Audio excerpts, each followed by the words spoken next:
Shana Tova. It is really, truly wonderful to be here with you tonight. From the moment these chairs and stage have been set up, I haven't stopped smiling. I've missed seeing you, and I'm so glad that you are here. I know it's not typically how I start sermons, but it's almost fall. The air is sort of crisp, and the Red Sox are in a hunt for a playoff spot. So let's talk about baseball. Perhaps more than any other sport, baseball is known for giving players second chances. Joining a new team, playing with new teammates and coaches, with different fans in unfamiliar settings, can often provide the shakeup that a player needs to turn around a season. While some are quick to credit locker room chemistry or a different manager, often it is simply the fresh start, the chance to reset, that provides the biggest boost. So it shouldn't surprise you that throughout Major League Baseball history, there are many dozens of cases where a player was abruptly traded midseason and ended up drastically changing his fortunes. I want to tell you a story about a certain shortstop that you might remember. He was a fan favorite, but a defensively challenged player in a position where defense is particularly important.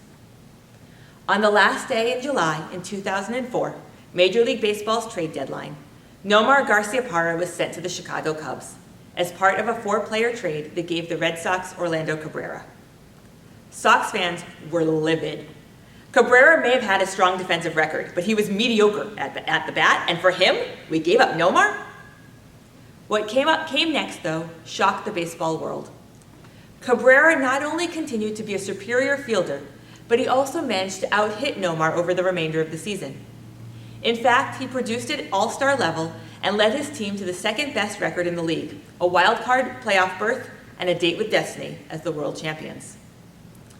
Cabrera's turnaround shocked many, but not Hanjan Dai, a researcher from UCLA who studies fresh starts. Mid-season trades provided a consistent view into externally imposed new beginnings, as they are not typically anticipated or desired by players. After examining 700-plus mid-season trades between 1974 and 2014, she noticed a fascinating trend. Players who were traded while performing worse than average tended to do better once with a new team, more often than was statistically likely. But players who were traded while playing well experienced a dip in their performance more often than should have been expected. But even more curious than this, these surprising trends only held when players switched leagues from the American League to the National League or vice versa. Because when that happens, a player's statistics are recorded separately before and after the trade. Otherwise, when they're traded within the same league, they simply keep their stats. This means that a player who is traded from the American League to the National League truly gets a fresh start, both in the record books and also in his mind and the mind of coaches, teammates, and fans. In a way, he gets to reinvent himself in the middle of the season as a better player without the baggage of any prior games. He is effectively wiping the slate clean with new stats and a new record. There is a Jewish aphorism that says, Shinui makom shinui mazal. A change in your place or your situation becomes a change in your luck. That is to say, one change can produce a domino effect, often for the better.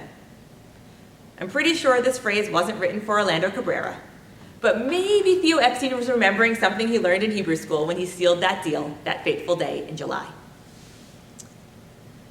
Friends, it has been a year and a half since we first experienced this world-altering pandemic and all the lifestyle changes that came with it. For some of us, the enforced quiet provided a welcome relief for the daily tedium we had come to expect and resent, a twice-daily commute, small talk by the water cooler, or the pressure to socialize.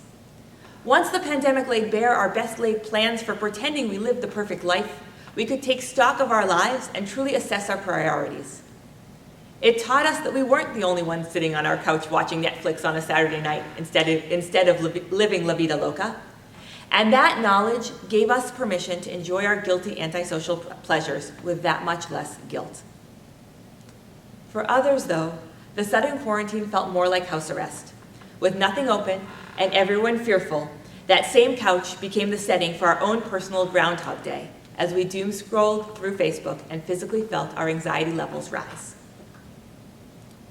So it stands to reason, if we had such diverse experiences of the pandemic, we will likewise have a variety of reactions to our hopefully inevitable re-entry into society. Even though the return to normalcy is less sudden than the shutdown was, it is still another externally imposed interruption to our daily lives, another in what feels like an endless series of them.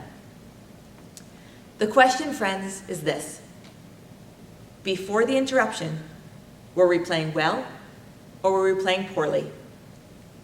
Did the pandemic upend our positive momentum, or was it a welcome chance for a restart? And the best way to answer this question is to think about how you felt after the initial shock of the change. First, set aside the panic of being shut down, and for some of us, being shut in with one or more tiny humans. Now, think back. Did you feel a sense of relief at the cessation of life as usual? Or was your reaction more akin to profound disappointment? When the frenetic pace of life slowed from a mighty river to a trickle, did you indulge in more things that brought you joy, or fewer? Did you revel in endless days without needing to dress to impress, to put on a happy face, or present to the world a version of yourself that wasn't always you? Or did you watch the hours, the days, the weeks tick by, waiting for your chance to be with people once more? Without a doubt, I have missed you. But I'm also confident when I say that COVID has allowed me to appreciate my life in ways that I simply didn't before the shutdown. Instead of living life for the future, I felt forced to prioritize simple joys. And in doing so, I noticed that these new habits, hobbies, and interactions brought pleasure to my life in new ways. Any life-altering experience will alter priorities. But for many of us, this pandemic brought into stark focus just how out of touch we were with exactly who and what we want to be. Some of us found or refound new hobbies, as evidenced by the art show in Lane Galleria. Some of us came to the realization that the forced quiet time with our families was actually better than the chaotic circus of the lives we were living before. And some of us realized that we depended on our village far more than we ever knew, and that life without them was a tough pill to swallow. Tomorrow morning, we will blow the shofar, and we will follow the shofar notes with the declaration, Hayom Harat Olam. Today, the world stands at birth. Harat is from the same root as Horim, parents, and Harim, mountains. And Rashbam contends that this was not accidental. Our parents, and their parents before them, are the mountaintops upon which we stand and grow.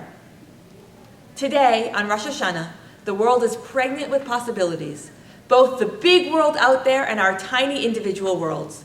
Those worlds are pregnant with hope for a better life, with optimism that we will do great things, and with ambition to be better people.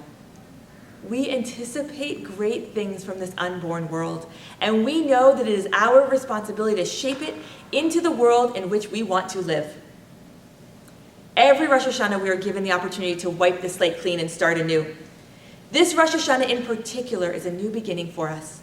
We are full of possibilities. Our families, our communities, this synagogue are all bursting with potential. This year, we are all being given a fresh start, even though it was not the one we really wanted. Let us use it to rebalance our worlds, to birth a reality and a community that matches our dreams. If your life, or if our community, was in a little bit of a slump before the pandemic, let us use this moment to clear the stats and start over. If you were on a hot streak, recognizing that getting back there will take more work on your part, but it is possible. I'll even go so far as to say this. Like a player that has switched leagues, we're given the opportunity to start over, both because it is Rosh Hashanah and because of our time apart. Let us make the most of this opportunity for a fresh start in this Harat Olam, this new world pregnant with possibilities. Shana Tova.